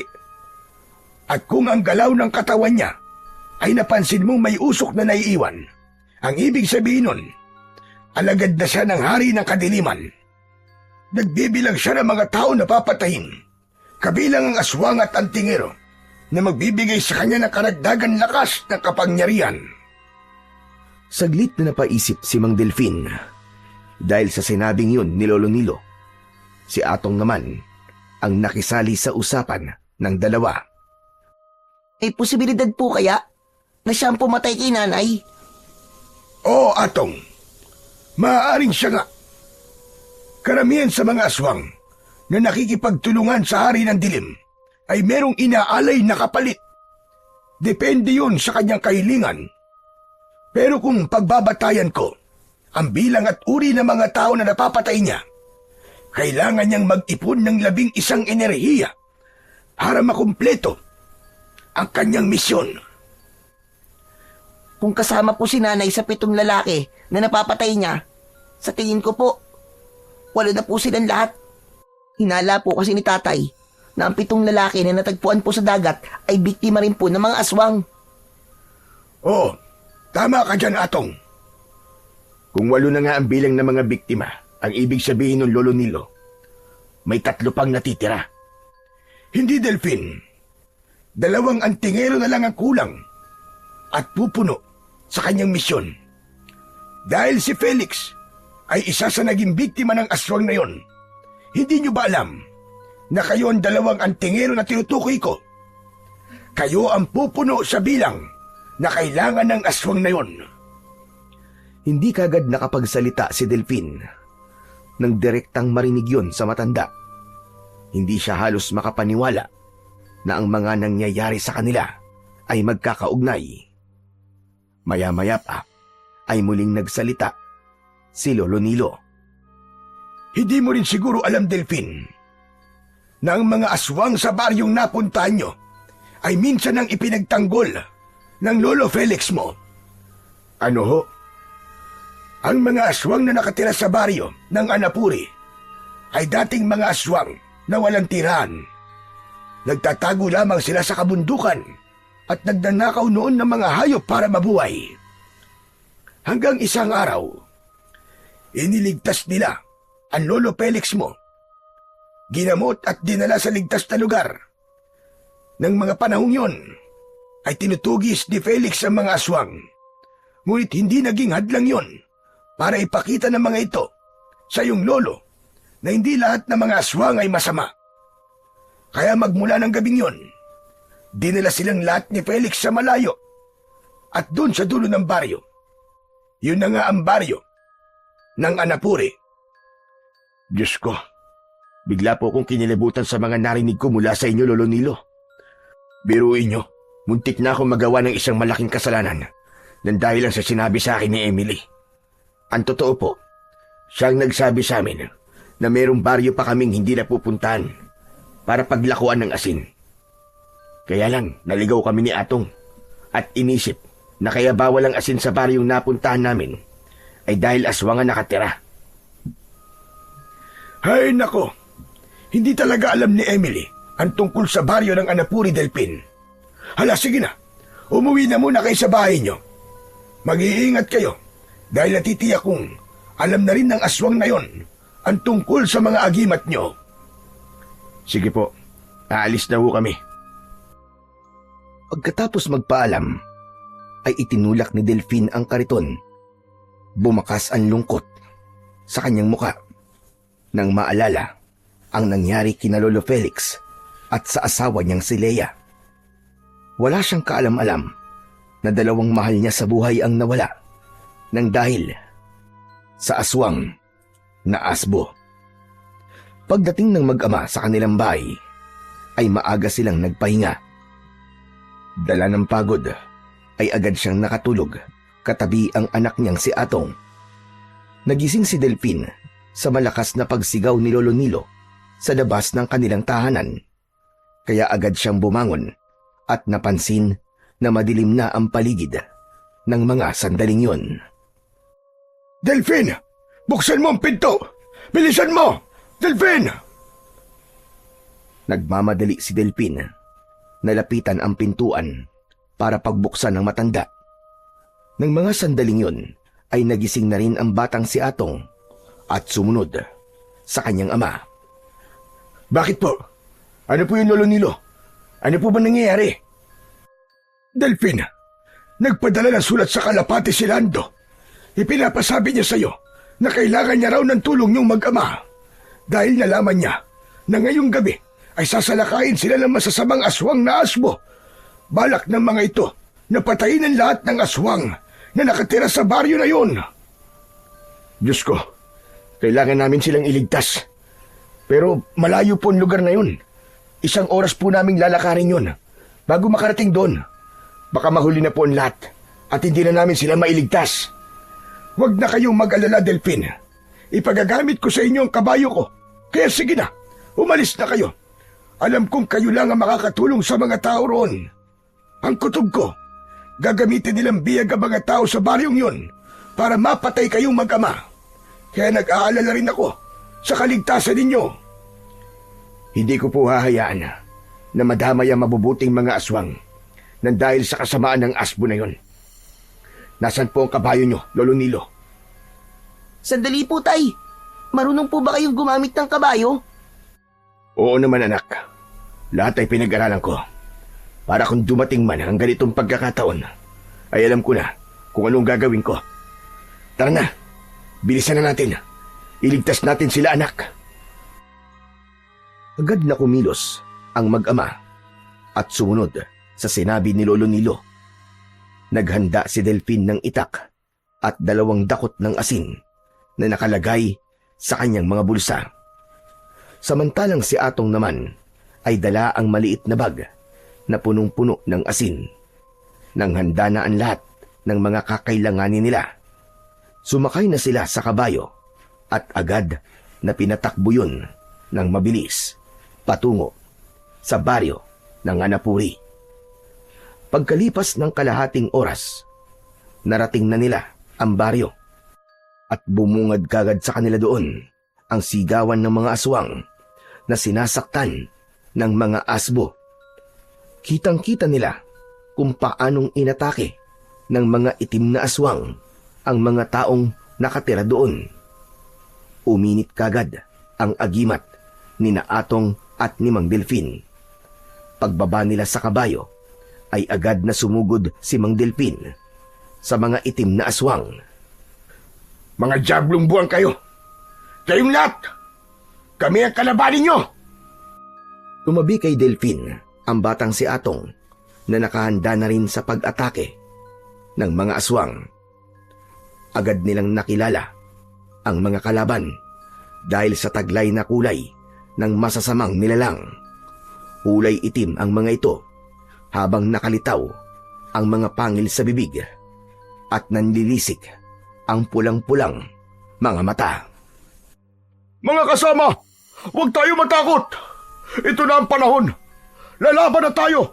Huwag natin hayaan na magtagumpay sila sa kanilang kasamaan! Patayin ang mga itim na asbo! Patayin silang lahat! Isa-isang nagpalit ng anyo ang mga tao sa baryo ng Anapuri. Nakipaglaban ang mga ito sa mga kapwa nila masasamang aswang. Si Atong naman ay kumilos at iniligtas ang mabubuting aswang. Si Kapitan Lando naman ay kasama ang mga tanod nito. Gamit ang kanilang batuta ay nakipaglaban sila sa mga aswang. Samantalang si Mang Delphin ay nabaling ang atensyon sa nilalang na nakatayo sa hulihan ng mga aswang na asbo. Hindi siya maaaring magkamali. Ang aswang na yon ang nakalaban niya sa tapat ng kanilang bahay nang minsan itong sumugod doon. Humigpit ang hawak ni Delphin sa kanyang itak at agad na sumugod papalapit sa kinaroroonan ng pinuno ng mga aswang na asbo. Pero bago pa man lumapat ang talim sa katawan nito, ay bigla na lamang itong naglaho. Anak nang, nawala na naman siya! Nasaan ka? Magpakita ka sa akin! Harapin mo ako! Huwag kang duwag, hayop ka! Magpakita ka! Maglaban tayong dalawa! Pagkatapos niyang sabihin yun, unti-unting lumitaw ang nilalang sa kanyang harapan. 2 dipa lamang ang layo nito sa kanyang kinatatayuan. Lumiwanag din ang buong katawan ni Delphin at inatake kagad ang kalaban. Binigyan niya ito ng isang malakas na suntok sa muka, ngunit nakaiwas ang aswang at gumanti sa kanya ng kalmot gamit ang malakutsilyo nitong mga kuko. Tinamaan siya sa dibdib na agad din naman na naghilom ang sugat. Dalawa na lang ang kailangan ko. 2 antingero. At makakamit ko na ang lakas ng kapangyarihan na walang kapantay. Sinasabi ko na nga ba't kapag inatake ko ang lugar na ito, ay mapipilitan kayong pumunta rito. Pagmasdan nyo ang mga aswang na umaastang mabubuting nilalang. Pagmasdan mo! Oo, demonyo ka. Hayop ka. Nakikita ko. Kitang-kita ko ang kabutihan sa kanilang mga puso. Hindi sila gagaya sa'yo. Dahil isa kang masamang aswang. Isa kang alagad di sa talas. Hindi. Huwag mo sabihin yan. Mabuti rin naman akong nilalang kung tutuusin. Ay iniligtas ko pa nga ang mga nakatira rito laban sa inyo ng anak mo. Dahil ako na ang papatay sa kanila imbes na ikaw. Para sa mga aswang na kagaya ko. Walang puwang ang mga kagaya mo. Ang dapat sa'yo ay dinidikdik ng buhay. Ang dapat sa'yo ay mamatay. Tumigil ka na. Ang dami mong satsat. Ang baho ng bunganga mo. Simulan na natin ang laban na to. Agad na sumugod si Mang Delpin sa kalabang aswang. Hawak ang kanyang matalas na itak. Iwinasiwas niya ang itak sa ere at bawat pag-atake niya sa kalaban ay naiiwasan nito at nakakaganti ng kalmot sa kanyang katawan. Bumagsak ng pasadsad sa lupa si Mang Delpin na agad naman na nakita ng anak nitong si Atong. Kaya ang bata naman ang lumaban sa aswang. Hindi nakaiwas ang pinuno ng mga itim na asbo. Tinamaan ito ng sipa ni Atong. Pasadsad itong bumagsak sa lupa. Kaya naman, wala nang inaksayang oras si Atong. Dumukot siya ng asin sa bulsa at isinaboy yun sa pinuno ng mga aswang na asbo. Aray ko! Ang sakit! Tama na! Hayop kang bata ka! Tama na! Hayop ka rin! Hindi ka lang hayop! Demonyo ka pa! Kulang pa yan sa pagpatay mo sa nanay ko! Hayop kang bata ka! Lintik ka! Titirsin kita! Papatayin kita! At tatantarin ko katawan mo ng pinong-pino at ipapakain ko sa mga alagad ko! Biglang naglaho ang aswang at sa muling paglitaw nito ay saktong sakal-sakal na nito sa leeg ang batang si Atong. Naramdaman niya ang pag-angat ng kanyang paa sa lupa. Subalit hindi siya tumigil. Isinaboy niya sa mukha nito ang asin. Kaya naman nabitiwan siya nito. Samantala, mabilis na bumangon si Delphin nang makitang bumagsak ang kanyang anak mula sa pagkakasakal ng pinuno ng mga aswang na asbo. Mabilis pa sa kidlat na naisaksak niya ang itak sa tiyan nito. Lumiwanag ang talim ng kanyang mahiwagang itak. Bumulwak ang kulay itim nitong dugo. Nang makita ni Atong na nasaksak na ng kanyang ama ang pinuno ng mga aswang na asbo, bumangon siya at lumapit sa mga ito. Hinawakan niya ang tigkabila ang braso ng aswang at ang liwanag mula sa kanyang suot na agimat na kabayong dagat. Unti-unti yung pumasok sa katawan ng asbo dahil sa malakas na enerhiyang bumalot sa katawan ng aswang. Nawala ang pagkaaswang nito at bumalik sa pagiging tao. Yun ay walang iba kundi ang may-ari ng tindahan na si Aling Emily. Siya ang pinuno ng mga aswang na asbo.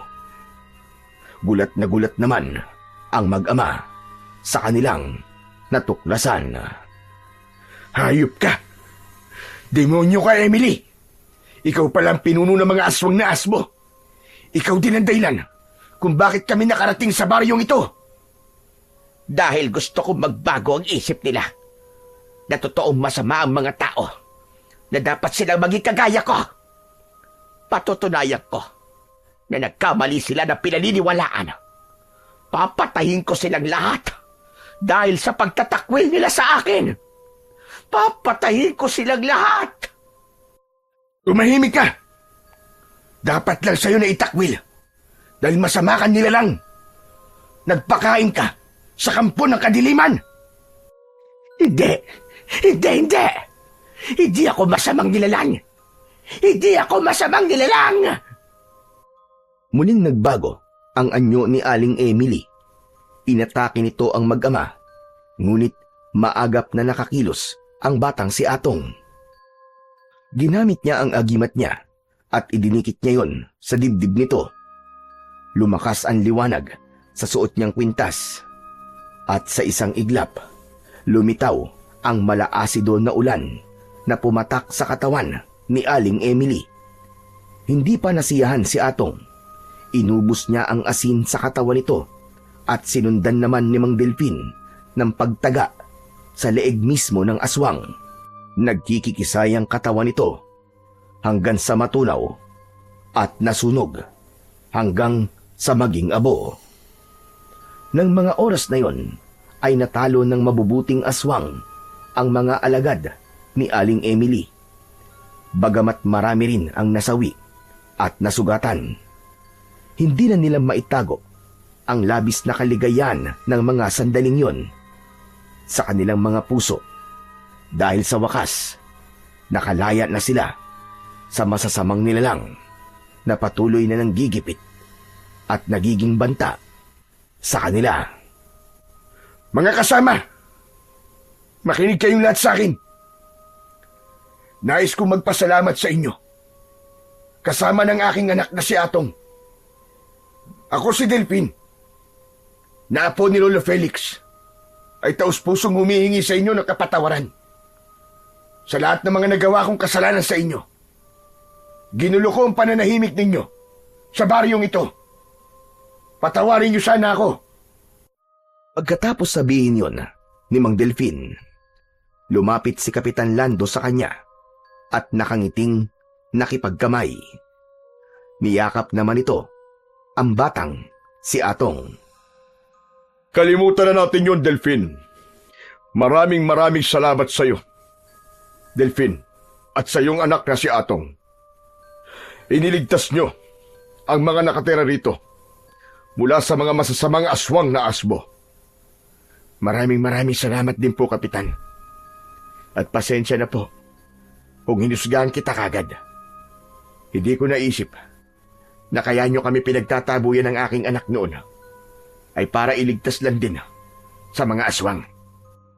Muli po, Kapitan, humihingi ako ng paumanin sa aking kapangasan.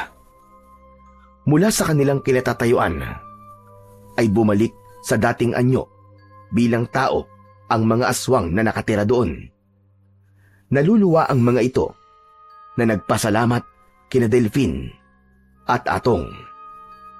Simula sa gabing ito, mga kasama na ako ni Kapitan Lando na magbabantay sa baryo nyo. Pinapangako ko yan. Hindi ko nahahayaan na merong papasok na maglalako ng asin sa lugar ninyo. Mabuhay ang mag-ama, mga kasama! Mabuhay ang bagong simula ng katahimikan sa baryo natin! Mabuhay sina Delphin at Atong! At mabuhay tayong lahat! Umalingaw-ngaw ang sigaw ng mga taong natulungan ng mag-ama. Walang katumbas na saya ang naramdaman ni Mang Delphin nang makita ang mga ngiti sa labi ng mga tao na naninirahan sa baryo ng Anapuri. Pagkatapos ay nagpaalam na silang dalawa sa mga ito. Sakay ng kabayo, umalis sila sa baryo ng Anapuri, dala ang ngiti sa kanilang mga labi na punong-puno ng panibagong pag-asa para sa kapayapaan ng lahat. Simula ng gabing yon ay muling bumalik ang katahimikan sa baryo na bawal ang asin. Wala na rin namatay na lalaking biktima ng mga aswang sa baryo ng Bunti. Si Atong na tuluyang gumaling sa sakit sa baga ay muling nagpatuloy sa kanyang pag-aaral, habang si Mang Delphi naman ay naglalako pa rin ng asin at itinuloy ang paggawa ng mga agimat na ipinapamahagi naman niya sa mga taong may mabubuting kalooban. Si Lolo Nilo, na paminsan-minsan ay bumibisita sa mag-ama, ay palagi na nilang nakakasama sa hapunan. Kung minsan ay kasama rin ito si Kapitan Lando, na masaya sa pagkakaroon ng bagong kaibigan. Napatunayan ng mag-ama na hindi lahat ng mga aswang ay masasamang nilalang at banta sa sangkatauhan. Hindi lahat ng tao na nagpapakita sa kanila ng kabutihan ay matatawag na kakampi, dahil baka sa bandang huli nagtatago lamang sila sa maskara upang maikubli ang totoong anyo ng kanilang kasamaan. Para sa mag-ama, ang pagiging mabuti ay walang pinipili. Ganon din ang pagtulong sa kapwa. Walang dapat piliin kung kaya naman tumulong ng walang kapalit. Yun ang isa sa mga aral na hinding-hindi makakalimutan ng mag-amang naglalako ng asin sa baryo. At nangako sila sa kanilang sarili na gagamitin nila ang pagiging antingerong maglalako ng asin upang ipagtanggol ang kapayapaan laban sa mga kampon ng kadiliman.